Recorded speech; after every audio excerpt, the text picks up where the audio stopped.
So today I want to share with you guys a personal story, something that really kind of speaks to me, means a lot to me. And the name of this video is a meme on everything I've seen going on within the YouTube space. And I think that there's an important conversation to be had. And I think there's some of the things and struggles and how life has continued to, like hit you in the gut sometimes from my personal story that could hopefully help you guys out. And this is kind of inspired for two reasons. Over the last 6-ish months, I've seen nothing but like everything collapses in 8 days, the market, this or that. Like it's been a lot of financial mismanagement YouTube, like a lot of statements, a lot of bold predictions on the financial side of YouTube. And this also dips into the crypto space. In fact, there's something to be said. There's a conspiracy theory in my own mind that has to be had with how algorithms and how engagement is being propped up for nefarious reasons. And I don't have hard evidence for this, but it's something that it's a noticeable thing. I think in this video alone, because it will mention, we'll talk about cryptocurrencies, because we're talking about finances and things like that. I think there's going to be some interesting bots and some interesting engagement on the video alone. If it mentions China, if I put China in the tags, I'm sure we're going to see some bots for China as well, because this has everything and all these things to do with what's been going on with everything in 2022. So hello everyone and welcome to my channel. My name is Brian if you happen to be new.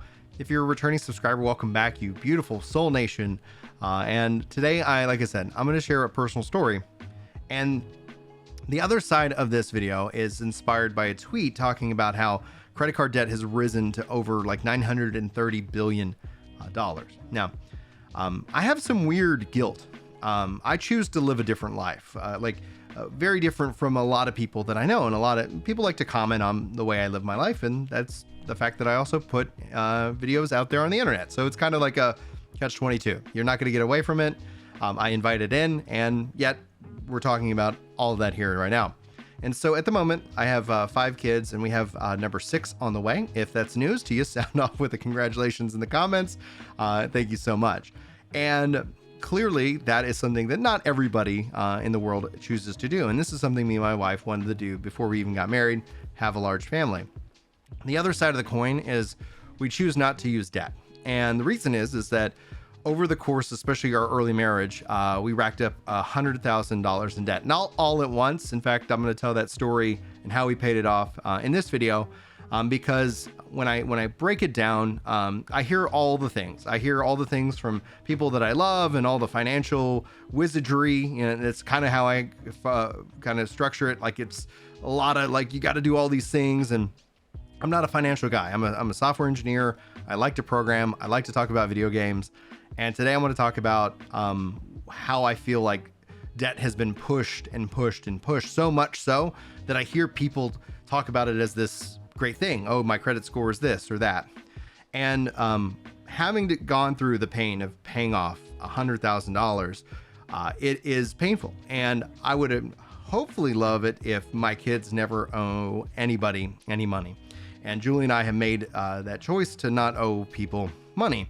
And because of that choice, it actually allowed me to do YouTube and actually become an independent software engineer for quite a long time, over 5.5 years.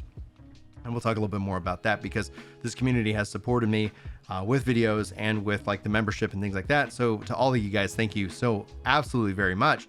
But being that I didn't owe anybody any money, I own my vehicles, no one's coming for anything. So there's been definitely months, especially this year alone, where everything has gotten very, very slow and very, very financially tight.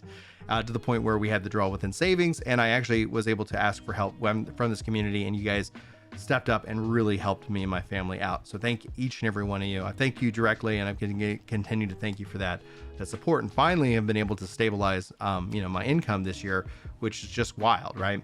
But years ago, when we owed this money, none of the YouTube thing, none of this would have been possible if I owed people money because of that added pressure. And what we ended up doing is we followed the Dave Ramsey, snowball effect. And I see all these things on YouTube talking about like, hey, Dave Ramsey doesn't like his program doesn't work, et cetera, et cetera. Well, for me personally, it absolutely worked. And a big part of that is the psychology of actually getting wins, focusing in on the smallest debt first, paying that off, using the money that was going towards that small debt and continue to build up that momentum, that snowball effect to where you're finally paying off debt.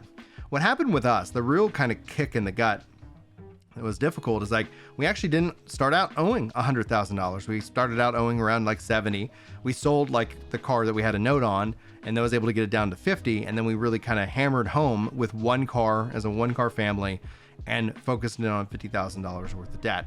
Once we got that paid off, the house that I was living in on one side sunk 6 inches. We had a big financial emergency, and I was able to take the car that I owned, and I had to put a lien on it. I had to go into debt, which sucked because we just got out of it. And I was able to cover and have the house repaired and saved. And then essentially we did the exact same thing. We then focused in on it. Cost me like $33,000. It was insane. You ever feel like the wind is sucked out of you like that? But I had seen it work. I had known how to do it. And so like we just kept at it. We kept working hard. We kept sacrificing everything, trips, all these little fun things. That's why for me as a gamer, like MMOs were just the best value, because it was like, a fee you get. I wasn't buying endless games. I was just spending time with one game. Anyhow, did it again, paid off the debt. The house was fixed because it had to be saved. That was our house, and finally was free. And then we were able to start working to save up money and having that 6 months emergency fund savings, and the freedom that you get when you have that aspect, when you all of a sudden have savings and everything isn't like an insane emergency, because that's how life was. It was very chaotic. It was very stressful. It was very dramatic. Every time that something came up that needed money, because you had all these little things that were just kind of clawing away at your budget, right? Because it seems very simple. Most of the debt was in student loans. And Julie got a master's. I still had student loans that I was told over and over again that this is a good debt. This is a debt that you can use to write off this, that, and the other thing. And so you just kind of pay the minimum.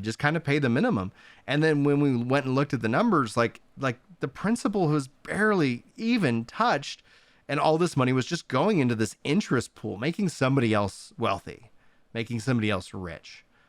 And we're not rich right now. And when I say that, there's this weird, feeling, because we're still not there yet. And there's part of this is like, got to keep going, got to keep working, we got to rebuild our savings after this last year. That's kind of our next goal.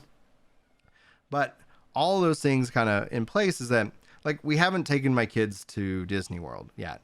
And there's a part of me that really wants to do that. And there's a part of me that remembers how I grew up and some of the stresses that it's this weird balance. I don't know if anybody out there is like me and you got kids and you're just like trying to balance the idea of memories and having and doing some cool things, along with the idea of not being, sold into this kind of concept of debt. And that's something I'm going to struggle with. And that's going to be something that I work towards to try and create these moments. So hopefully within the next couple of years, I'll be able to take my kids to Disney World, because I want to do that. Like, that's something that I want to do. And I'm going to work hard at that. I'm going to save up for it in cash, and we're going to pay for that trip before we even step on the plane. Like, it's going to be a paid for trip. It's going to be a vacation that's going to feel like a really good vacation. And that's a part of the challenge, right? Because the idea is like, oh no, we're losing this time. That's kind of the debt aspect, how people fall into it. It's this FOMO that just pulls you in, keeps you always, trying to claw your way out.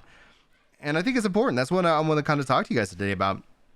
I think if you're struggling with your finances, because all the stuff that I keep seeing on things, buying, selling, crypto, this, that, and the other thing, like, what I think is proven to give you the best security, the best future possible, is not owing anybody money. So that, like, when you look at crypto, the way I look at crypto and investing and all that, like, that in and of itself is kind of like a gambling casino. You don't see me talking about it. I see a lot of people talking about it. I get frustrated at some of the things that I hear and see online. Because I know just the power of influence. I know the power of what it means to be an influencer, a YouTuber. And that's why it's like, I think there is a real necessity that we should all, like people in my position that have the community and have, the reach that we have, to guard our words, to be very careful in how we say and what we choose to talk about and how we talk about it. I think this is something that I wish more and more people took as seriously, but again, you can only control yourself, and I can only control how I react to things. And so I want to sit down today and tell you kind of this story. There's more to it. There's more to my life's story and the reasons why, like, me and my wife choose to do the things that we do. And these are our choices. And there's positives and negatives. There's benefits and disadvantages, right? Like, we're not going on trips every year.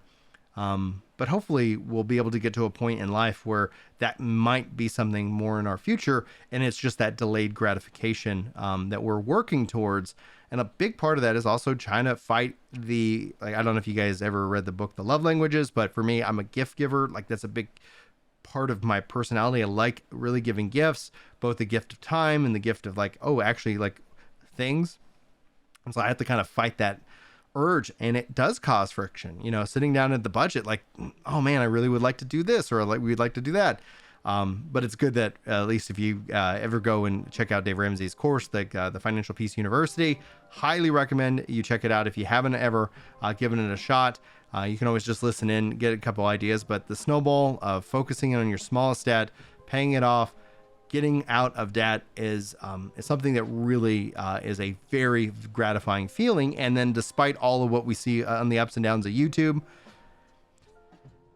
there's a sense of peace that comes along with it, that regardless of what happens, regardless of, you know, what the future holds, and we all really don't know, it is a nice feeling that I know that no one's coming for the cars, or no one's coming for this. But anyway, still got work to do in that regards. Like I said, this going into 2023, the goal is to try to rebuild the savings account. The goal is to hopefully start work on trying to get this house paid off early, and then kind of move into the other baby steps, as they're called. So if you guys have any questions, or if you just, hopefully this video was encouraging in any way, if you need anything, sound off in the comments. You know, I really want to encourage you guys to look at debt not as a tool, but as something that, for the most part, is keeping a lot of people down. And that 930 million billion, or who knows how, like maybe it was 960 billion. That's a scary number. That's a scary number indeed. And really, that's making I think a lot of people wealthy, and it's definitely not making the people who's borrowing that money wealthy. So anyway, thanks so much, guys, for listening. Hopefully you enjoyed. Hopefully I'll see you in the next video, or whatever I decide to put out here. And until then, take care.